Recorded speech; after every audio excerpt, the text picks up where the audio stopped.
Well, good afternoon, everyone. My name is William Patterson. I'm a current junior within the school, majoring in accelerated Chinese. I am a student in the Chinese flagship program on campus, one of a very select number of schools with the program that receives funding from the DoD to help students reach professional proficiency in the critical language of their choice before graduation. I actually just got back from the China Leadership Summit at Duke and UNC this past weekend. That trip was funded by the Chinese flagship program, and there are about 50 other students on campus who are in that program as well. So also as part of the program, I will be entering my capstone year abroad beginning this fall with a fall semester at Nanjing University, followed by a semester of work in Chinese before I come back and graduate.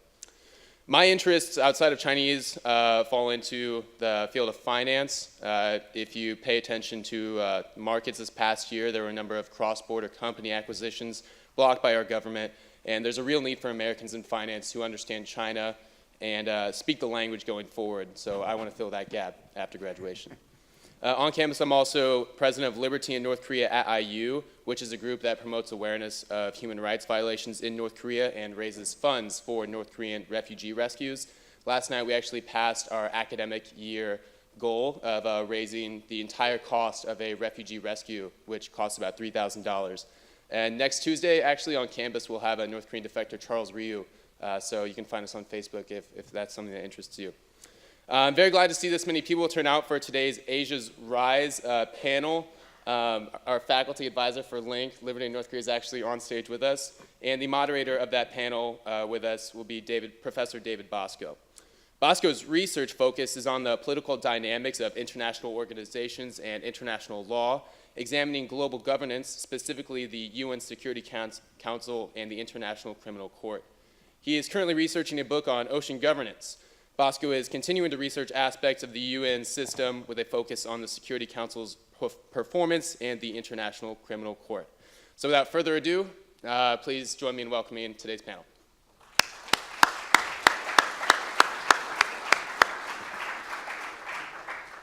So thank you very much for that wonderful introduction. I think it's great for everybody to kind of hear what our students are up to, and it's really an amazing group of students that we have here in the school.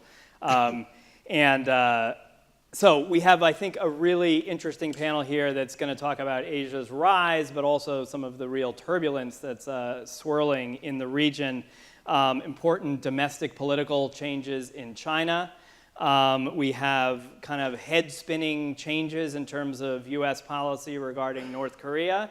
I haven't checked my Twitter account in the last couple minutes. I don't know if there's been more changes. But we've got a lot going on there. And then kind of in the background, quite important though, we have the reverberations from changes in U.S. trade policy, specifically leaving the TPP, and trying to figure out what all of that means. And then, of course, since we are going to talk some about U.S. policy in the region, we have important changes to the team of players that's going to be making U.S. policy, a new U.S. Secretary of State and a new National Security Advisor coming in, at least one of whom has some very strong views on one question we'll touch on, which is North Korea.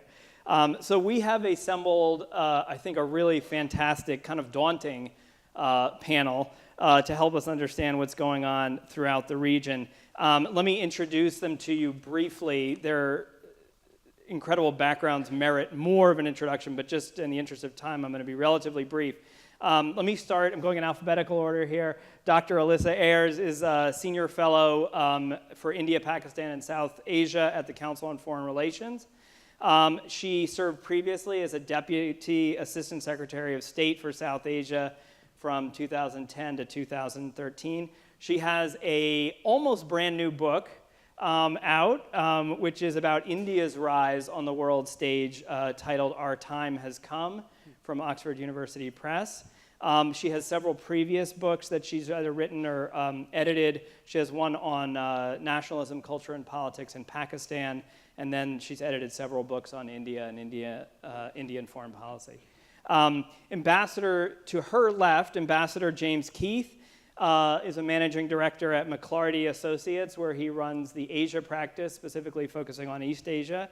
He had a 31-year career as an American diplomat becoming one of the US government's top experts on China, serving as Deputy Assistant Secretary of State for China, several key roles on the National Security Council, as Consul General in Hong Kong, and as a political officer in the US Embassy in Beijing. He also has a vast amount of experience in Asia outside of China, and also, as I understand it, grew up in Asia, in several different locations in Asia. That's right. So welcome, Ambassador Keith. To my immediate left is Ambassador Mark Minton, who we are lucky enough to claim as one of our own here at the School of Global and International Studies. He is former president of the Korea Society in New York. He was the US ambassador to Mongolia and served as a US diplomat, a foreign service officer for more than 30 years. He was also served as deputy chief of mission at the US Embassy in Seoul, Korea, and has had a number of other positions, policy positions related to Korea. To the far left, situationally, if not politically, is Professor John, I don't know politically, Professor John Yasuda, an assistant professor here at SGIS, where he studies Chinese politics, focuses on issues related to regulatory matters within China, the political economy of development, and bureaucratic politics. He is the author of another brand new book which examines regulatory politics involved in China's food safety crisis. He's also written on a variety of other areas in leading journals dealing with China. So a wonderful panel. Let me start off, if I could, with Ambassador Keith, and just ask, your business work takes you across the region, I imagine, quite regularly. We have, as I've mentioned, had some pretty dramatic changes in the last couple of years in terms of the trade and economic landscape, with the US announcing definitively that it was going to pull out of the Trans-Pacific Partnership. But also some interesting moves that have been made in the wake of that. And then there was just recently, in the last couple of days, a US-Korea trade agreement, or a modification of existing trade agreements. And I was wondering kind of what your sense is in the economic sphere of how the region should be viewed, and how it's taking in the kind of turbulent American politics relating to trade. Sure, I'd be happy to get started on that. It seems to me maybe the best place to start is with the Trump administration's approach to the region, and then how the region has responded, and in particular, the White House's antipathy toward multilateral trade arrangements, at least purportedly, in favor of bilateral agreements. So as you mentioned, the early decision to withdraw from the Trans-Pacific Trade Partnership, I think, is more than the question you asked, because it's a strategic decision, not just a trade and economic and commercial and investment decision. Really, withdrawing us from the TPP removes one of the legs, I think, of the previous administration's policy approach, which was, on the one hand, to focus on security and refocus on security, but on the other, to take an affirmative agenda to the region through the TPP and through American leadership in the region. Without a vehicle for that leadership, I think there is a vacuum, one that the Chinese are seeking to fill. You're familiar with the term Belt and Road. The Chinese have invested in the neighboring regions all around the country, running from Russia and Central Asia all the way around to East Asia. I think you've got an anchor for the American presence economically and commercially in East Asia, in Northeast Asia. The status quo continues to some extent in Japan and South Korea, but even there, the dynamism that we see in Northeast Asia over the last several decades is, I think, not, dynamism isn't as fluid a word as you need. The changes are so rapid, as you suggested, that you've got an American administration pressing our South Korean ally in the midst of a security crisis on the Korean Peninsula to rewrite our bilateral agreement, pressing the Japanese to move toward a bilateral agreement that would, in many respects, make up for the fact that we've withdrawn from the TPP, or the Trans-Pacific Partnership. And then looking to Southeast Asia, you've got what is mainly an economic organization trying to evolve and develop into a more security-related organization, that is the Association of Southeast Asian Nations.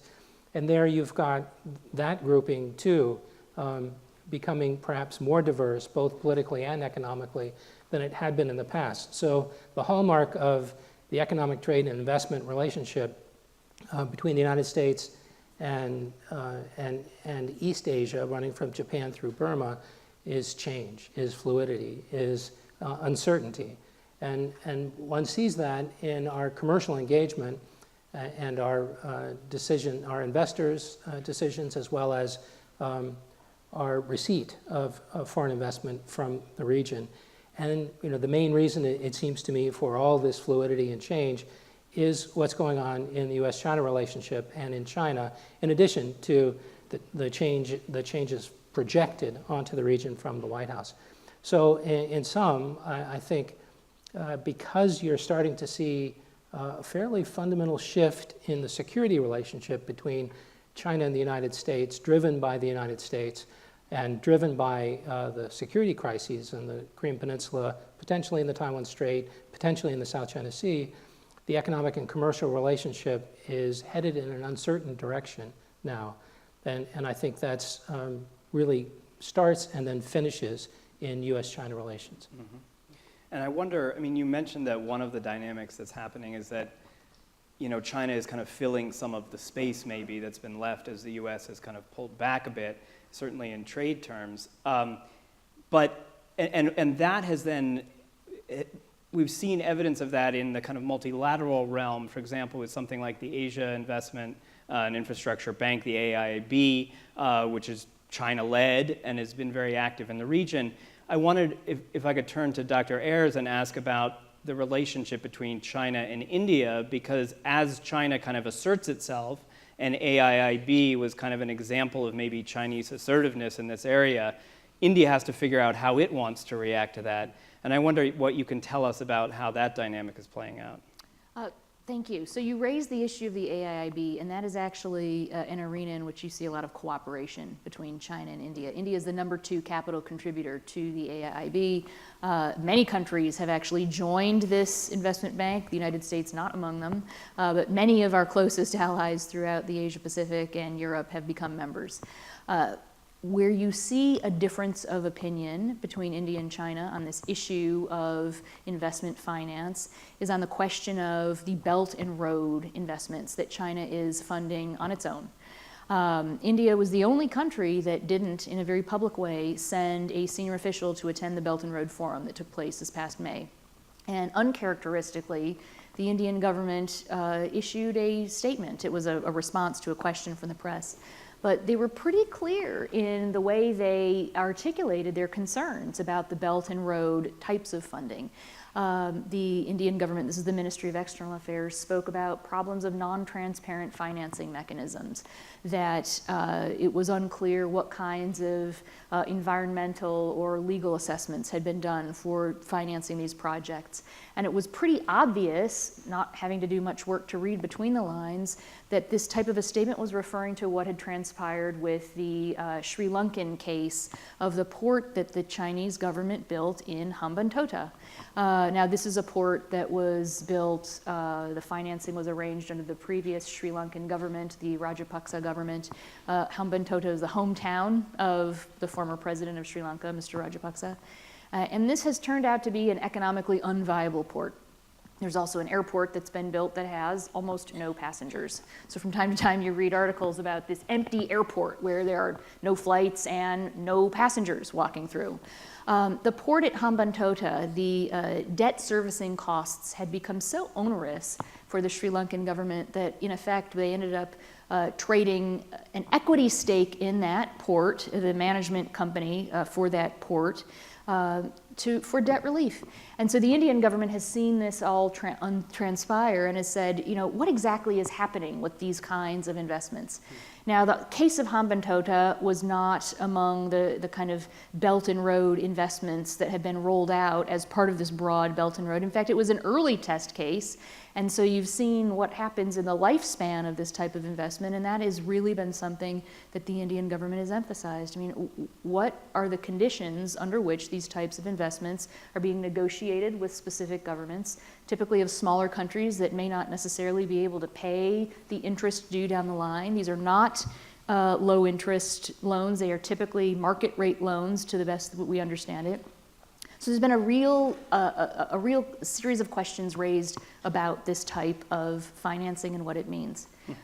On the other hand, the Indian government has been very happy to work with China and other partners in creating new kinds of development banks that will make transparently negotiated investments in different types of infrastructure projects. And India is a big recipient, I think the #1 recipient of AIIB funding. India has partnered with China, Russia, Brazil, and South Africa in creating the New Development Bank, which is the BRICS Bank.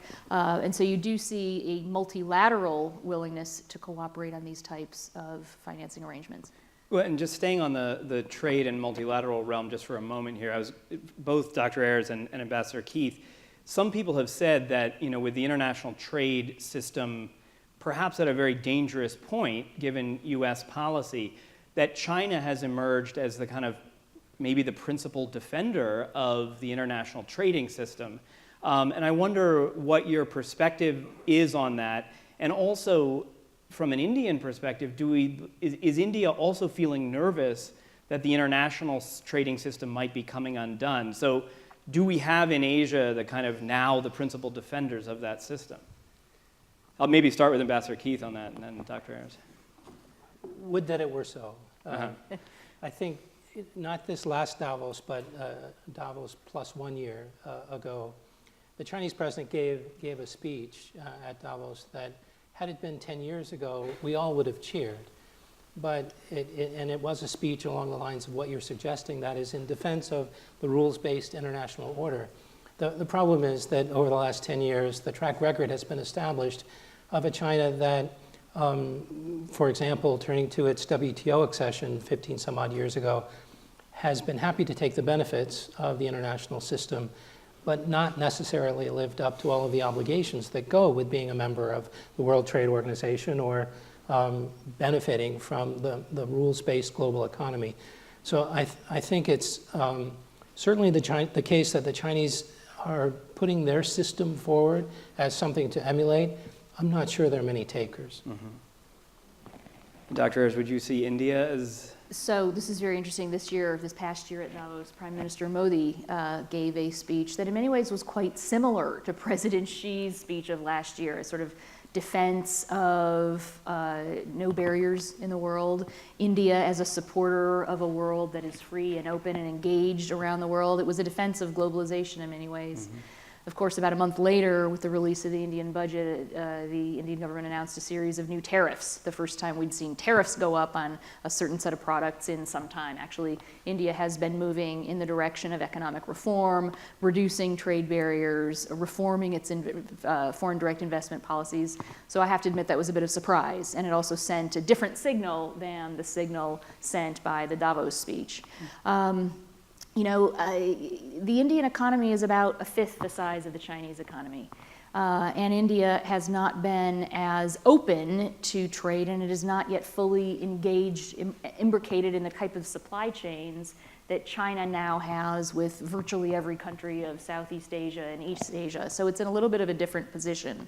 But I think you see an India that both welcomes and seeks greater engagement with global economic powers and companies to help develop India's own economy. And you also see an India that is not quite ready to bring down some of the remaining barriers. So you see a bit of a parallel track there. I wonder if I could turn with an understanding that domestic politics is really critical to all of these bigger questions. There have been, here, maybe turn to Dr. Yasuda, there's been some fairly earth-shaking developments in Chinese politics, specifically the elimination of term limits. And so President Xi seeming to be in the picture for the foreseeable future. And I wonder what your thoughts on are, is this a sign of strength, a sign of weakness perhaps? What's happening with internal Chinese politics and how is this playing out?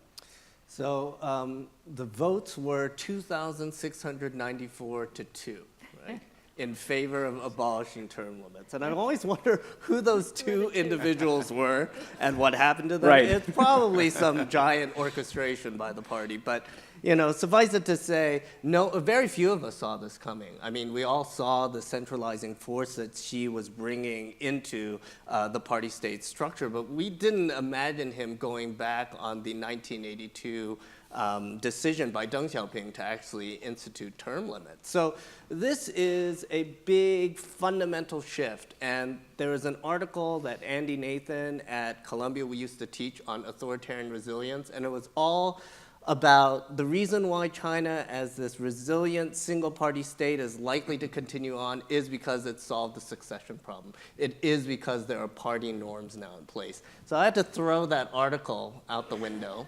But I think it would be inaccurate to characterize this as a sign of strength. I think I stand alongside with a number of my other colleagues who really see this as a crisis moment for China. There is this notion that basically Xi Jinping, when he came in 2012, he subjected the entire party state bureaucracy to watch a 4-hour documentary on the fall of the Soviet Union and the reasons for the collapse of that Leninist regime. And this is at the forefront of his mind.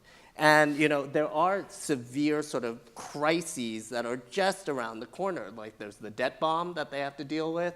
They have to figure out how to avoid the middle income trap, moving from an export-led economy to a consumer-driven one. There's increased labor unrest. You have huge environmental pressures, right? And you actually see that all the centralization and party control that's coming into place right now is to address these particular crises. And so on the one hand, you see this real authoritarian moment, really driven by crisis governance. But on the other hand, you see the new team that's being put in place. And I like the team.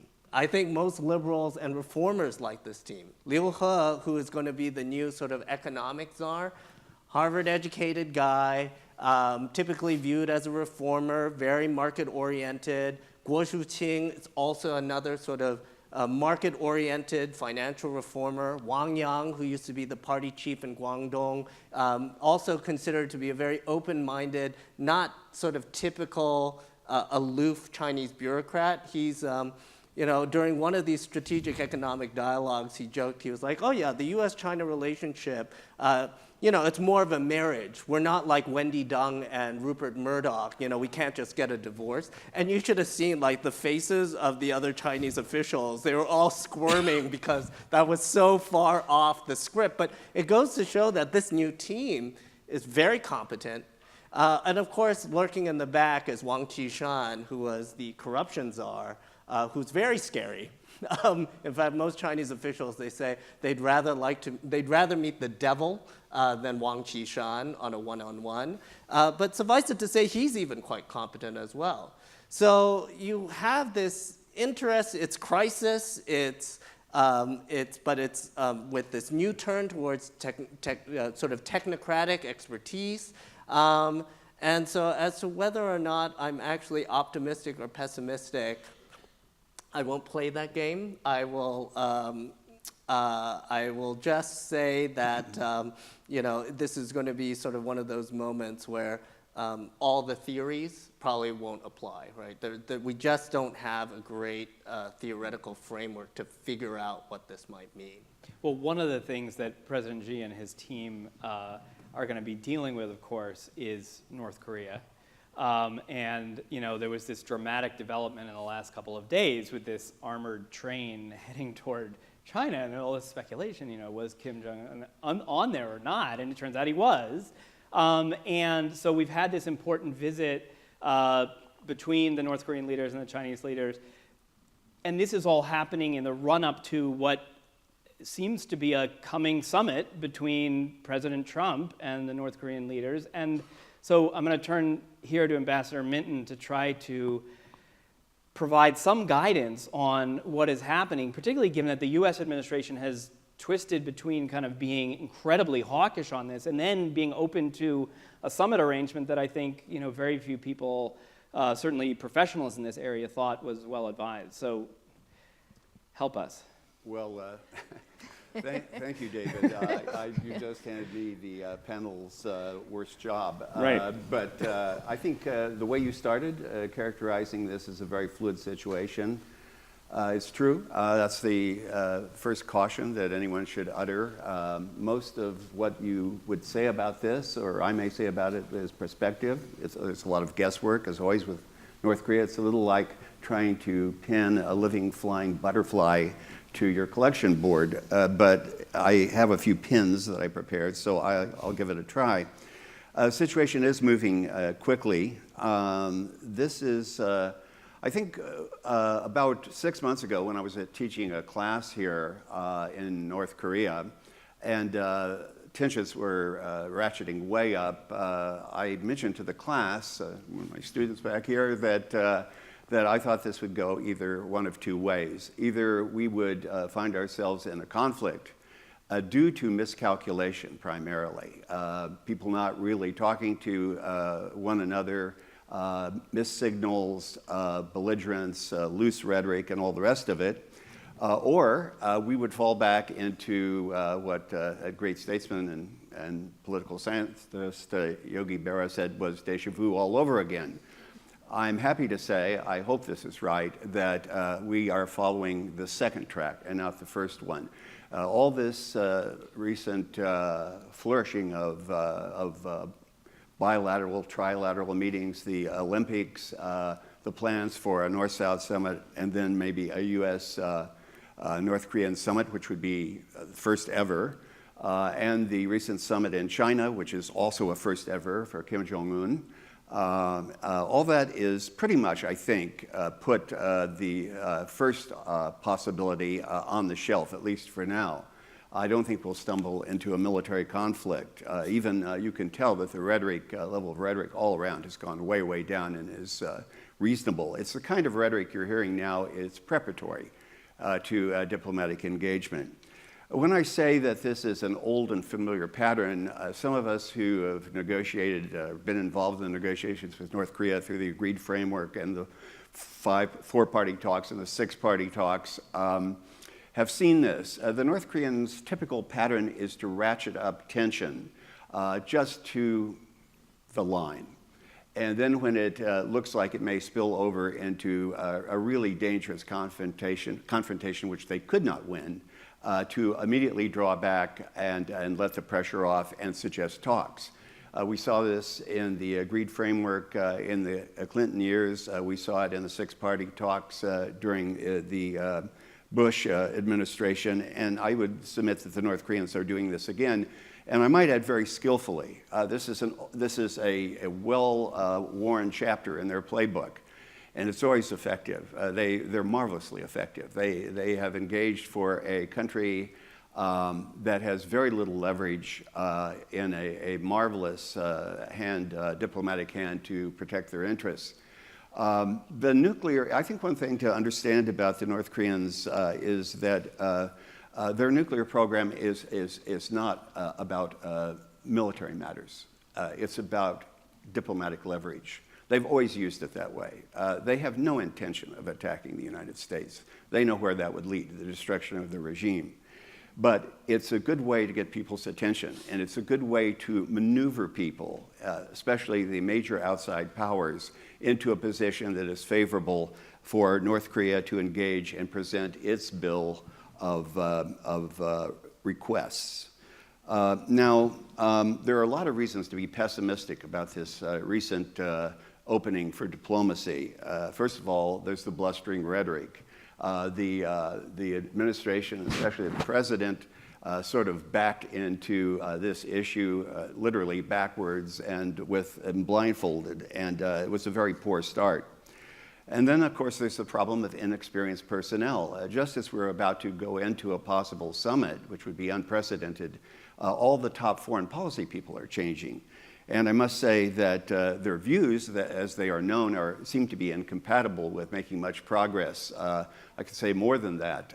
It's hard to see where you could go from the declared starting position of the North Koreans and the U.S. under the present administration and end up with any sort of fruitful result in a negotiation. And God knows it was hard enough in the Clinton administration and the Bush administration when sort of the objective situation was a lot more positive going into negotiations. But there's also the lack of preparation.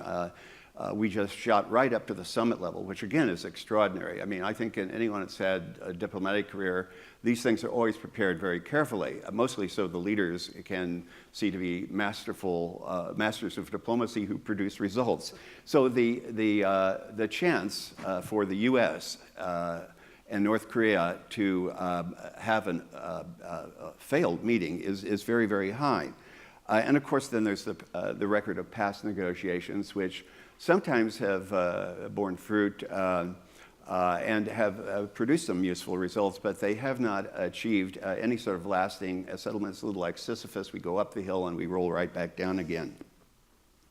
However, I think there is a reason also to be hopeful. As I said before, the North Koreans specifically have developed their nuclear weapons program and their missile program to prepare leverage for negotiations, because the fish they're fishing for is not some sort of military supremacy or military advantage against the United States, which would be truly irrational, but to position themselves to protect the regime and to further its interests diplomatically. So they're not interested. The nukes are just, and the missiles are just pieces on a chessboard. And the North Koreans have now very skillfully positioned themselves for the negotiations. And again, this is a pattern we've seen before. There was the opening to South Korea in the Olympics, very effectively managed by both Koreas. And then there was the offer sent indirectly, but was immediately taken up by Trump to have a U.S. North Korea summit. And then we've seen Kim Jong-un positioning himself vis-a-vis China. His Chinese relationship was in great disrepair, but if he's going into major negotiations with the United States and South Korea, he understands that he must know where China is in these negotiations. And the recent summit, very well, I would have to defer to my experts to my left, but I think very well serves China's interests as well, because of course they want to be included, as they were in the six-party talks, in any negotiation over the Korean Peninsula. So the North Koreans have now given something of value to the South Koreans, to the United States, and to China, and they have conducted their weapons tests, they've conducted their missile tests, and so that card, the leverage produced by their weapons programs, has done its work, and they're ready for negotiations. Their position will be quite difficult. Their position will be, first of all, to secure their regime for the long term, and that would mean recognition by the United States, recognition by Japan, position of equality in the international community. It would mean inevitably the term some loosening of the U.S.-South Korean security relationship and a sort of reordering of the chessboard in Northeast Asia. But at the same time, the negotiations would hold out the prospect of what the United States wants, which is to cap, freeze, suspend, or ideally eliminate the North Korean nuclear weapons program. And obviously, China shares many of these objectives of North Korea, South Korea, and the United States. It would like to see that program, nuclear weapons program, put on the shelf. It would like to see détente between North and South Korea. It would like to see some stabilizing element introduced into U.S.-North Korean relationship. And so all the parties have sort of moved into position where a negotiation would be fruitful. In other words, the lumber is sitting there in the lumber yard. The only question is, are the carpenters skilled enough to put the arrangement together? There are two new elements here that I think are very important, and if they are exploited and used by the participants in these series of diplomatic engagements, I think they may make a difference. They may mark a potentially more positive element in the negotiations than we've seen before. The first one is, paradoxically, I mean, everyone thought, you know, going right to the summit would be a horrible idea, and generally it is, but still, it's at the leadership level. There's never been a meeting like that between the U.S. and North Korea. We came close. At the very end of his administration, Bill Clinton was entertaining the idea of going, but he didn't. So there's never been a meeting at that level. So that holds out a prospect of getting real business done if it can be prepared. And for the North Koreans, just to achieve that meeting is to achieve one of their long-term diplomatic objectives, which is equality, visible equality with the United States. The other, and this is the last point I'll make, the other valuable new element to this is the new role of South Korea. I think people who have worked on the North Korea problem for a long time believe that you'll never solve the North Korean nuclear problem unless it is part of a larger settlement of the longstanding tensions on the Korean Peninsula between the North and the South and other outside parties, the security standoff, basically. And on the other hand, you would never be able to get any sort of modus vivendi between North and South Korea unless the settlement of the nuclear problem to the satisfaction of the United States, China, outside parties, was also achieved at the same time. One of the problems in the past is we've always gone directly at the nuclear problem, and everything else has been secondary. Economic relations, normalization, all other considerations. Sometimes they have supported the nuclear negotiation, but I think what we've discovered, paradoxically, is that by going at the nuclear problem directly and frontally, we have actually decreased the chances of success in such negotiations, because a successful negotiation over the nuclear program must be supported by all sorts of understandings about the security situation on the peninsula and a rapprochement between North and South Korea, and with North Korea with its neighbors, perhaps a peace treaty with Japan. So the fact that this recent initiative really started with North-South engagement over the Olympics, and then first a North-South summit, and that is getting tucked into the larger diplomacy, is a very positive element. And I'm intrigued by one thing that sort of just passed by quickly, that apparently South Korean President Moon said a week ago or so. He said perhaps all this diplomatic engagement will lead to a trilateral summit, North and South Korea and the United States. If you get something like that, and I think China could then easily be added in, then you are looking at the foundation of a peace settlement on the Korean Peninsula to end officially the Korean War. All this is just potential. It may never happen. The record seems to indicate that it would be very hard or even unlikely to achieve. But it's interesting. As I said, the lumber is there in the lumber yard. We'll now see what the leaders make of it. And one of the carpenters, though, is John Bolton now, who, if you'd told me we're going to have a high-level U.S. North Korea summit with John Bolton as national security advisor, I would have said that's impossible. But it seems that we're headed in that direction. I want to open it up to questions very soon. I want to ask one more security-related question in the region, which implicates most people up here, but maybe I'll start with Dr. Ayres, which is South China Sea and China's general aggressive, assertive posture in the region. One of the dynamics has been, well, would the ASEAN countries effectively come together to kind of blunt that? But there's also the question of India's role as a huge power. India recently kind of signed an agreement or made a joint statement with Vietnam regarding South China Sea issues. And I wonder if you could give us a sense of how you see the regional security landscape playing out specifically with vis-a-vis India and China. So India has been more vocal on the issue of freedom of navigation and this question of island building and territorial claims in the South China Sea. India's been more vocal on this issue in support of its partner Vietnam for several years.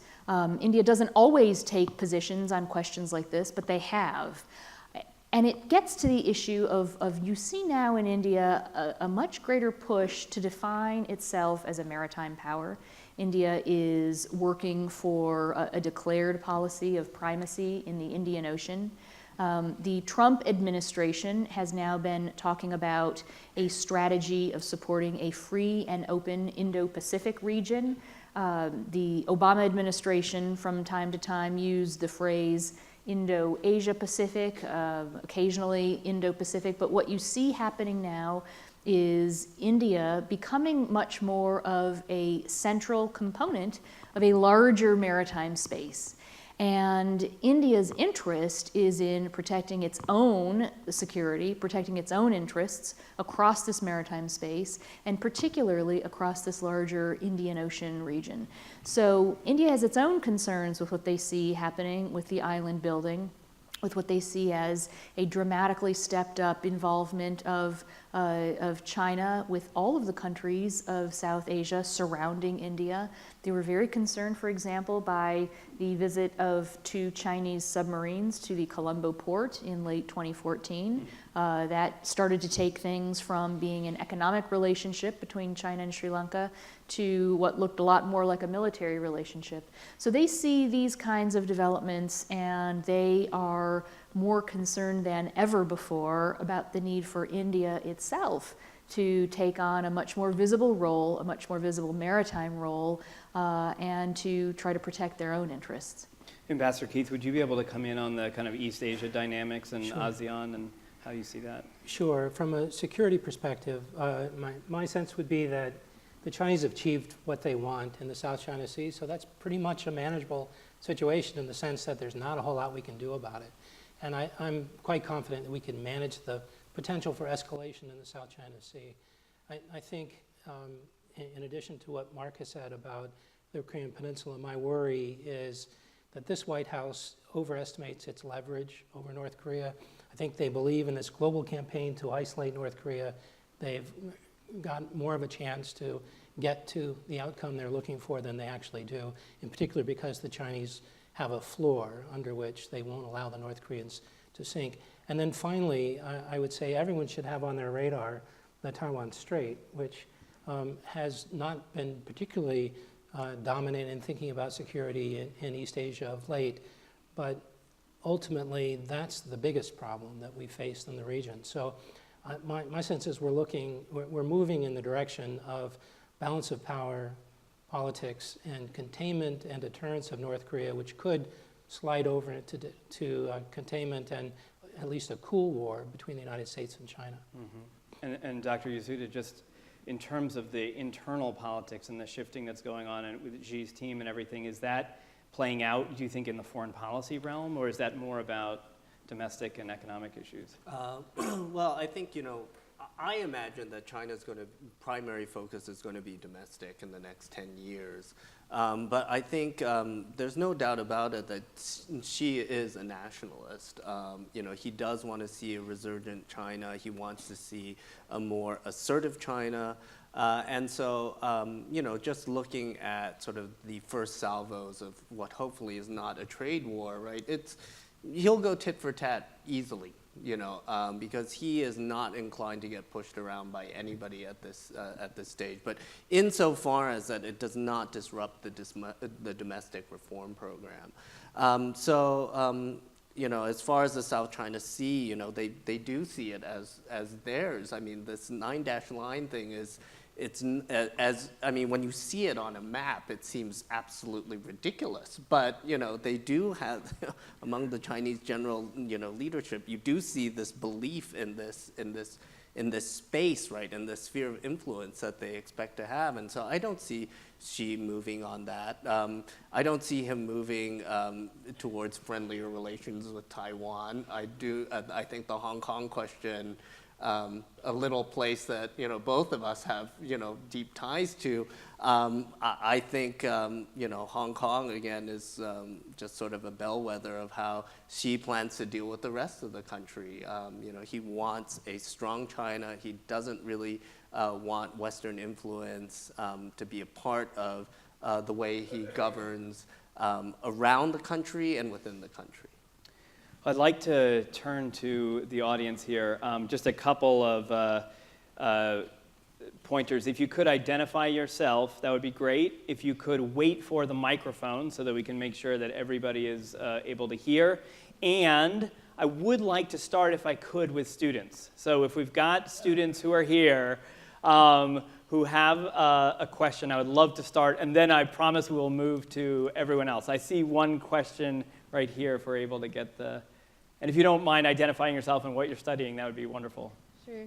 Hello, my name is Catherine Zubler, and I'm currently studying international studies here at Indiana University.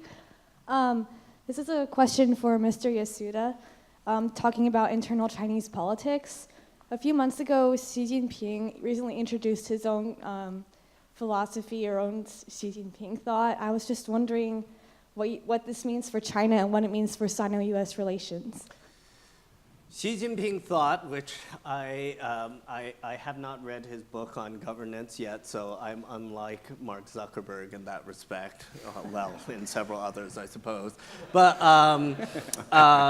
suffice it to say, once Xi Jinping became enshrined in the party constitution, all of a sudden, all throughout the university sort of system, you have Xi Jinping Thought centers being set up. Almost, it's almost as if the deans couldn't help themselves. So there is a moment right now in terms of ideological closing. Carl Minzner, whose book just came out called The End of an Era, it's a fantastic book, but he basically suggests that, the moment of ideological openness during the reform period has passed.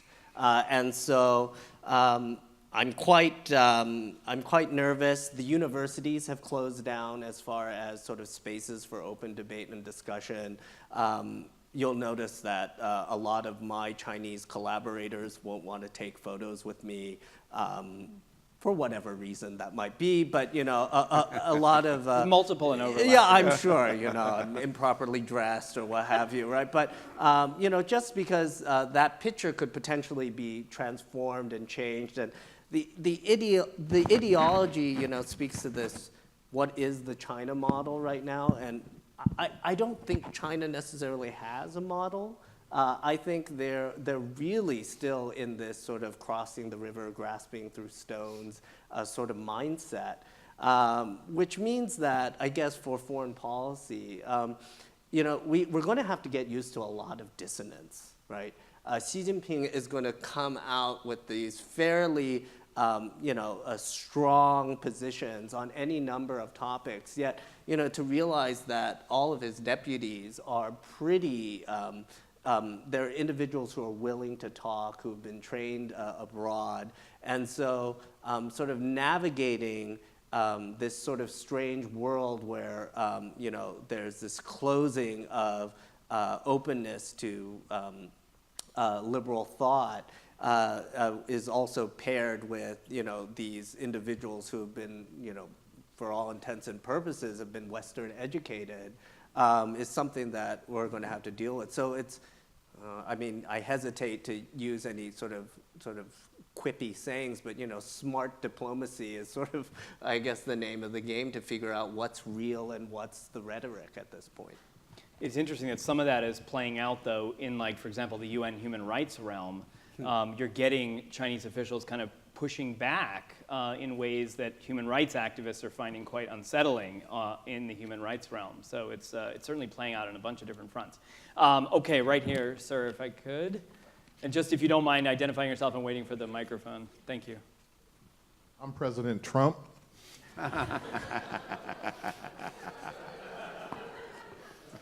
So make sure everybody's alive. Thank you. Great panel. Dr. Toby Malachi, founder and chief executive officer and global business diplomat of Malachi Group Worldwide, headquartered in Indianapolis, Indiana. In the era of transparency, I'm blessed to be on the board here at IU, the Institute of Business International, and the flagship program. Also in the era of transparency, I am the vice chairman of the Indiana District Export Council, appointed by the White House. This is my fourth president. I advise on trade and free trade agreements. And I'm also a member of the White House Business Council. My questions are to the two ambassadors, and ladies and gentlemen, I'm familiar with all of your work. It's well noted, duly noted. I worked on probably 80% of our free trade agreements represent SMEs, small, medium-sized enterprises. We seem to be left out of the narrative right now in Washington, D.C., although we're trying to assert ourselves more. It was a great disappointment when the president tore up TPP. I worked on TPP. I'm the guy, you may have heard of Carrier Corporation, and I'm the guy on May 10th on ABC Live television went in and defended TPP and NAFTA. I worked on both agreements and told those union workers on a hot Indiana day, NAFTA's good and TPP's good. Ambassador Lee Feinstein alluded to it this morning. I also made a prediction that TPP will stand and the president will have to come back to it. And you'll be familiar with this. Why? By 2030, I'm glad so many students are in the room. By 2030, 1/3 of the world's population will be in the Asian Pacific, and they will be the millennials, the young people. Also, Xi Jinping, with his FARCEP agreement, RCEP, which you're familiar with, the Regional Comprehensive Economic Partnership with 27 countries, is dominating that region now. Abe, of course, takes the lead on TPP 11, and we're hoping the U.S. can come back in. Australia Prime Minister's issued an invitation for us to come back in on that. So we have to be there, and I made a prediction, we have to be there. The rest was just kind of rhetoric and tear up and paper ceremonial. My question is that this morning, Congressman Brady laid out a statement. He's happy about what happened on South Korea today. You may have seen that. I worked on CORS as well. The one thing that protected we SME leaders was the IDS, Investment Dispute Mechanism, and that's huge for us. Can you address that in terms of as a tool, because Ambassador, as you may know, both of you may know Minton as well, that was a tool for SMEs to succeed through TPP. That's the one agreement. Out of all of our agreements, that's the one agreement, TPP, that had that mechanism that would protect us. So we have to be back in that game. We will be back in that game, I predict. I'll stand before you and say that. But economically, SMEs, small, medium-sized enterprises who hope to hire some of these bright students here, I'm listening to them. I'd like to hire some of them as they graduate one day. Can you both speak to that a little bit in terms of the impact of free trade agreements, that we've kind of gotten a bad rap? Yes, NAFTA needs to be reformed, modernized, I'll give you that. But can you kind of speak to that just a little bit, the impact of it and the future of our free trade agreements? Sure. Shall I go first? Sure, and why don't you go, Ambassador Keith? Yeah. The first thing I would say is, almost anyone in recent memory who's worked at the U.S. Trade Representative Office would disagree with the notion that we're better off in a bilateral agreement than a multilateral agreement, that we can negotiate better bilaterally than multilaterally. Quite the opposite, that as TPP proved, when you can trade off a wide range of benefits and concessions, you can get to a better place, which I think TPP represented. And we have a challenge in getting the Japanese to agree to a bilateral trade negotiation. I think the bilateral investment treaty between the United States and China is a long way off. And I have to admit to a less sanguine perspective than yours on whether we could ever get a trade agreement approved by our Congress. It's one thing to negotiate it, but to get the Senate to confirm an agreement, whether it's a Republican or a Democratic Senate, looking back at the previous campaign when both sides as you may recall, talked about withdrawing from TPP. I think we have to get to the point in our domestic politics where we're not quite so polarized and where the center, including people who've been associated with this university, has been able to speak for the long-term interests of the American people and to prioritize those. I frankly don't imagine whether, regardless of the outcome of midterms and regardless of the outcome of the next presidential election, that in that time frame we'll be at a point where we can seek the advice and consent of the Senate and get it. So I'm not so sanguine about that. I think you're absolutely right to point to the benefits of these multilateral agreements as both the substantive results they bring to SMEs and larger corporations as well, in addition to the vehicle they represent for our leadership in the most dynamic economy in the global economy. So I agree with everything you said. I'm just a little bit less than sanguine about our ability to get there without a crisis. If the steps we're taking now lead to another great recession that spreads around the world, or even a Great Depression, God forbid, perhaps that would give the politicians the wherewithal to change the setting in the United States. But short of a crisis, I don't see it coming. And Ambassador Minton, did you want to? I just very quickly say, out in Asia as a diplomat, you have a feeling that there are three pillars to our relationship with those countries: security, economic relationship, trade relationship, and what I would call, cultural relationship, promoting democracy, open societies, and that sort of thing.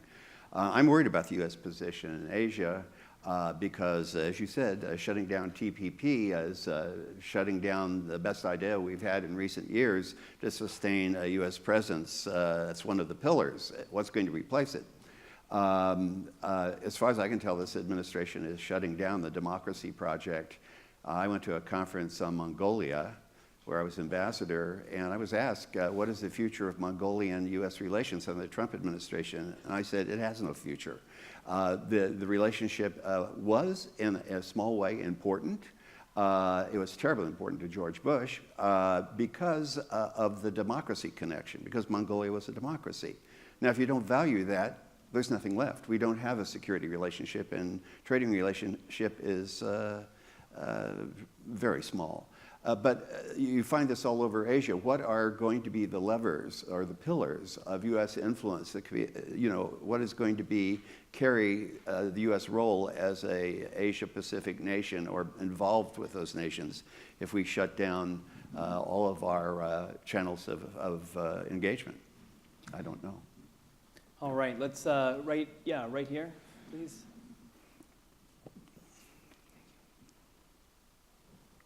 Thank you. Hello, I'm Marlon Bundo. I'm Vice President Pence's pet rabbit. A lot of celebrities. Actually, my name is Connor Clark. I'm a graduate student now at University of Maryland, proud alumnus of SGIS. And I had been hoping to ask about the potential for China over the long term, maybe perhaps that 10-year benchmark that you, Professor Yasuda, had set out, to get drawn into your kind of classical resource conflicts in Latin America and Africa. I'm coming from a position where I heard Eric Prince speak at an event, actually, and was very convinced, despite him not touching that much on China, that China has a lot of incentive in the future to use a lot of contractors to go and enforce its the protection of what it would view as its assets in areas where it would not dare send its military for fear of provoking the backlash against its position on the international stage, especially considering where it might plan to be in 10 or 15 years. I think there's the great risk. With a lot of unmarried men, the best thing out there for them to do is to go hold guns and protect oil rigs and maybe go grab some stuff near the oil rigs if there's any kerfuffles with the locals on who owns what. So, considering the likelihood that China will have far different standards, let's say, for security contracting than the U.S., what might resource conflicts in a China China as a superpower world look like based on maybe there will be some sort of China model for that? Right, so the hunger for resources, but also the connection there with the security issue. Would anyone want to take a crack at that? So I think what you're looking at is a Chinese leadership and I think a unified Communist Party from this perspective that sees this moment as its historical time to return to the stage. In some ways you could say that China's a status quo power because from their perspective, all they want to do is get back to where they were 150 years ago or so. So I don't think you'll find in the rhetoric or in Xi Jinping thought a sense that China has a right to undertake the kind of role that you're talking about. And in their own self-reflection, I think they see themselves as leaders of these kinds of countries that you're talking about, not occupiers. That said, there is certainly an arrogance to Chinese foreign policy. It wasn't so many years ago that the Chinese foreign minister said in Singapore to the Singaporean counterpart, we're a big country, you're a small country, get used to it. So it's not as if there isn't that strain. But genuinely, I think, as Professor Yasuda has noted, there's a tremendous challenge domestically in China. And I think it certainly is true and ironic for a socialist country with Chinese characteristics that it does practice entering markets, extracting the resources, and exiting those markets without what we would call corporate social responsibility. So there is tremendous potential for backlash, but in terms of becoming a military power in that sense, I think it's a long way off. Professor Yasuda, would you want to come in at all on the demographic issue, which is something that political scientists and others have kind of looked at? Is there? No, I mean, I guess demographically, so you do have, certainly you have an aging population, you still have a very skewed sex ratio. I think you were alluding to the whole broken branch sort of discussion. I'm not sure if China is in the business of exporting its young single men abroad to sort of just deflect from sort of potential unrest at home. Could be, but you're definitely right insofar as how hungry China is for resources. We see this in mining, and then particularly because it's entering into sort of a rough period for food security. China is already importing a great deal of soybeans and other cereals into the country. It's always had a problem with sort of its grain production, especially going into the early 2000s. So you've seen the Chinese buying up farms throughout Southeast Asia, in Africa, in Brazil, mining operations throughout Latin America, in Australia, of course. And acquiring these assets in a big way. But I think, what Alyssa was mentioning with these large infrastructure projects too is that Deborah Brodingham sort of brings up this nice point about China and Africa and the way that they're sort of extracting resources and whatnot. And she actually went to all these big projects, these sort of agricultural cooperation projects, various huge infrastructure projects. And just as you were saying, there's just nothing going on, right? It's all for show. It was for the initial big sort of hoopla over some trade deal and whatnot. And then, it was quickly left to just, stagnate. And so it's hard to say when you take it all together what this actually means, right? There's a performative aspect to it. There's also a security aspect to it, and sort of parsing out what is the most important. But I definitely agree, this whole sort of China going out trying to enter into conflicts, it doesn't ring true. Could be wrong though. I mean, so wrong on Xi Jinping. So yeah. There was a question here. Yes, thank you. Hello, my name is David Keppel, Bloomington Peace Action Coalition. So I'm asking, in the first instance, Ambassador Minton, a question about North Korea and U.S. policy towards it. I was happy to hear your analysis, but still, given John Bolton and Mike Pompeo, we as citizen activists feel the risk of war with North Korea is, let's say, non-zero, and that this is an unusually volatile administration and volatile chief executive. The question, therefore, is what we as citizens should be saying when we sit down. For example, in coming weeks, we're going to sit down with Senator Joe Donnelly's new defense aide, Michael Herman. The two things that occur to me, one, a general point about the purpose of American policy, and the second, a specific bill, and see whether you agree with either of these. And I'd ask you to be as concise as you can so we can get in a few more questions. The first is Scott Sagan's Foreign Affairs article advocating a policy of deterrence rather than the president's overarching. The second is Senator Chris Murphy's bill Preventing Preemptive War in North Korea Act, S2047, barring the president from initiating an attack on North Korea without specific congressional authorization. So deterrence and then legislation as a... Well, I don't think handling North Korea can be considered in any one-dimensional way. The overall strategy and strategic objectives are always clear. But once you get into negotiations, the tactics are by the seat of your pants. I mean, if you're going to get the result you want, you'll go through many byways and sideways and all directions tactically in the course of the negotiations. And that probably has a greater effect on the result than any standing positions as you go into negotiations. There are tons of boilerplate going into any negotiation, and it comes from the press, it comes from the public sector, active citizens groups like your own, and that's very important. It comes from within the bureaucracy itself. Departments of Defense, Department of State, the intelligence folks, they all have going in positions. The negotiations tend to have a dynamic of their own. So at best you can, personally I think the message is, war is as Churchill said, jaw is better than war. And war is a poor solution and certainly not the first option.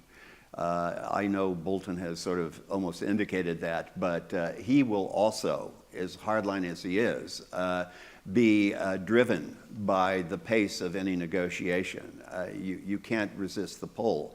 So I would say the message is you've got a lead, you've got the end of the string, draw it out, be prepared, be flexible, listen to the other side carefully, never abandon your objectives, eliminate the North Korean nuclear program, stability on the Korean Peninsula, solidarity with our allies, Japan and South Korea, but make the most of these negotiations and persist and don't give up or don't reach for a military solution prematurely when the inevitable frustration sets in. The foreign policy works best when military deterrence is complemented by diplomatic engagement. Good example, the Richard Holbrooke's solution to the Balkan Wars, the Dayton negotiations, where we had very much a military lever that we pulled, but we also had a sophisticated negotiation with all the parties involved. You're going to need something that's sophisticated, and so prepare for that. That's the main message as a former diplomat that I would say would be useful. There's one gap in our conversation that I want to kind of fill in here, is that we've talked a lot about Chinese internal politics. We've talked about U.S. internal politics and how all of this is playing out. We haven't talked about Indian internal politics. India is obviously an important player on all of these questions, but also bilaterally, There's always been this push to kind of deepen U.S.-Indian relations in the sense that, we're both huge democracies. We seem to have so much in common. Not always. I mean, Not always. Since 2000. Right, okay, fair enough. But kind of with a bipartisan element to it. So I wonder if you could kind of fill us in on Indian domestic politics and kind of developments there and how you think that's playing out in the region, but then also where you see U.S.-Indian relations in terms of the deepening of the relationship. Just as there has been in the United States a bipartisan consensus on the importance of deepening U.S.-India ties, there has been a relatively multi-party consensus in India. And so we've seen the U.S.-India relationship deepen first under a BJP-led government in India back in 2000 with the opening with President Clinton, then through a 10-year period of a coalition government led by India's Congress Party, the Indian National Congress. And that progress has continued under the current Indian government, which is a single-party majority government led by the BJP, the Bharatiya Janata Party. I have said in numerous contexts, and I'll say it again here, I'd be crazy to try to predict what will happen in India's upcoming elections. In India, national governments are elected for a 5-year term, and so the Indian government will go to a national election at some point before May 2019. It is theoretically possible they could go even by the end of this calendar year. It could happen between December and May of next year. And so we don't know what's going to happen. What we have seen certainly over the course of the last 4 years is that the party in control of the federal government, the central government in India, has extended its reach by picking up control of assemblies in various different states in India, including most recently picking up 3 states in India's northeast where they have not had any historic presence. That was, I think, a surprise to many. So now they have become a party that has spread, I think now, through about 20 states out of 29 states in India. A big surprise compared to what used to be the historic dominance of the Indian National Congress. At the same time, there was just a week and a half, 2 weeks ago, losses in 3 bypolls in the most populous states of India, 2 bypolls in some constituencies in the state of Uttar Pradesh. It's large enough to be a major country, about 200 million people there, and an election in the state of Bihar, another very large populous state. People view those outcomes of those bypolls as perhaps sending a signal that maybe the BJP isn't as secure in the possibility of winning in 2019 as people may have felt. So I don't know, there are many months between now and either May 2019 or any time between December and May, so it's hard to know what will happen. I do feel comfortable saying that we're likely to see India-US relations continue on the positive trajectory they've been on.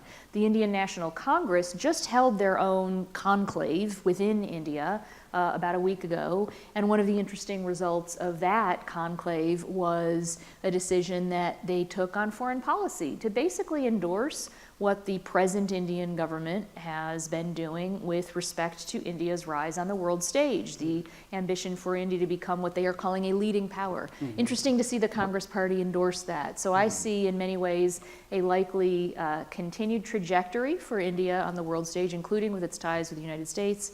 Of course, if the government changes parties, if there's a large coalition government formed by parties who don't all see the world eye to eye, then we'll face some more rocky road on that path. But for the time being, if I had to make a bet right now, I would say we are likely to see continuity. We have time for about another question or two if we have questions out there.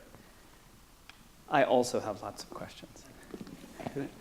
Yeah, please. One quick thing. One remarkable thing about this discussion is it's been mentioned, but the rather shallow mention of Japan. Yeah. It's an enormous factor for the United States. With all these shifts going on in Asia, and the real competition between the U.S. and China for influence, not only in the Korean Peninsula, but in the South China Sea and throughout Asia. It's, the U.S.-Japan security relationship and the economic relationship and just the common cultural interests the two countries have and the deep ties is a huge asset for the United States. And some of these changes that are very slowly, almost vegetable-like, just emerging in the Japanese system for greater security cooperation with the United States. Abe's very helpful intervention to keep TPP alive. This is, even though Japan seems to get locked out of the big table diplomacy, and it looks like it's happening again with all this symmetry going on, nevertheless, it's a very important residual asset in the American interest in Asia. So I think that's just worth saying. Can I just jump in on that for a second? I mean, I have spent the last 4 weeks on the road in Australia and in India, and I have to say, the conversation in those countries about Asian security and the United States is a little bit different. I mean, the India-Japan relationship is very strong. We see Australia now looking around and finding itself, in a sense, overexposed, both economically and in security terms, to China. So they are trying to figure out their own foreign policy, including developing a new economic policy toward India that's being drafted by their former Foreign Secretary, Ambassador Peter Verghese. You've seen in the last 6 months a meeting at the Assistant Secretary level of what people have called the Quad of the United States, India, Japan, and Australia for the first time since 2007. 4 democracies, 4 powers, 4 military powers, 4 countries that have declared policies of interest in maintaining freedom of navigation across this enormous maritime space. So I think there's a lot of very interesting mini-lateral diplomacy that's taking place across Asia in new and different ways. The Quad framework, of course, is not what some people have referred to as the new Asian NATO. It's not really anything yet. It's just a meeting so far. But maybe it will become more of a regular consultation framework. Maybe it will become something that does bring together these democracies with a strong commitment to the liberal world order. And Japan is a leader of this effort. Right. Well, and at a moment when so many people are saying democracy is kind of on the back foot, it's Right. interesting that the 4 have kind of gotten together. Yeah, Professor Yasuda. When there was a delegation of Japanese scholars that came through SGIS, and it was pretty interesting. We were like, wow, isn't this so bad? You're like being completely, blocked out. And they were like, well, actually, the vacuum's been fairly good for us in the short run. But then they said, but here's our nightmare. Either Trump goes and bombs North Korea, or Trump decides to have a summit with North Korea and they don't invite us. So it's interesting. Those are the 2 nightmare scenarios. Those are the 2 nightmares. So one of them came up like sooner than they could have even imagined, which is Japan's in such a funny space right now as far as a middle power in East Asia, and I was trying to push them into, well, clearly this is a very unstable international environment. This whole middle power positioning you're doing seems to be untenable in the long run. Don't you have a long-term strategy? And they're like, no. They see themselves as very reactive. To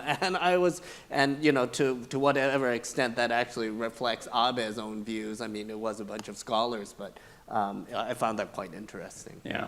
Well, on this democracy, did you want to come in, Ambassador Keith? Just briefly, I mean, as useful and productive as the dialogue of democracies can be, it's not a framework for engagement with East Asia. Right. You're not going to succeed in through that mechanism in getting the Southeast Asians, for example, to choose sides. It's from their perspective a containment policy of China. Is it fair, though, on this democracy point? I mean, there's so much talk about democracy under threat, in the U.S., perhaps in Western Europe, areas of Eastern and Central Europe. What is the feeling in Asia, in countries that are democracies? Are they feeling like their democracies are strained? In countries that are not, is there well, we've already heard that in China there's kind of a crackdown going on for sure. But I mean, what is on the normative level, what's going on with that? It's all over the map. I mean, Yeah. you've got, our key ally, Thailand, having taken some steps backwards. You've got our ally, the Philippines, having, at the very least, taking some steps sideways. So, it's, again, an extremely fluid situation. it seems like the arc is in the direction of a rules-based global economy that is supported by strong civil society and the rule of law in most of East Asia. And I would personally have confidence in that over the long term. But in the short term, it's a much muddier picture than that. Yeah. Well, on that muddy picture, maybe we will extract ourselves, and I hope you guys will join me in thanking our wonderful panel for their insights.